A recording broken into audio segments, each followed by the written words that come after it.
Videoda gördüyünüz hal ağ planarinin regenerasiya prosesidir. Belə ki, qopan hissədən yeni orqanizmlər inkişaf edir. Bəs bu necə baş verir? Burada əsas rolu neyroblast adlanan hüceyrələr oynayır. Təxminən bədənin 20-30%-in təşkil edir bu hüceyrələr və bunlar pluripotent hüceyrələr qrupuna aiddir. Bu nə deməkdir? Yəni bu hüceyrələr, həmin neyroblastlar istənilən digər hüceyrə qrupuna başlanğıc verə bilirlər. Məsələn, əzələ, sinir, həzm və s.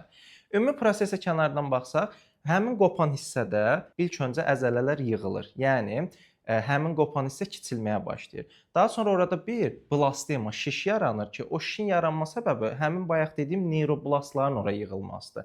Və həmin neyroblastlar quyruğa, başa başlanğıc verir və hər hissədən həqiqətən yeni orqanizm inkişaf edir. Bəs yaxşı, sual verə bilərik ki, o hissə hardan bilir ki, quyruq və ya baş yaranmalıdır? Burada da VNT adlanan zülallar rol oynayır.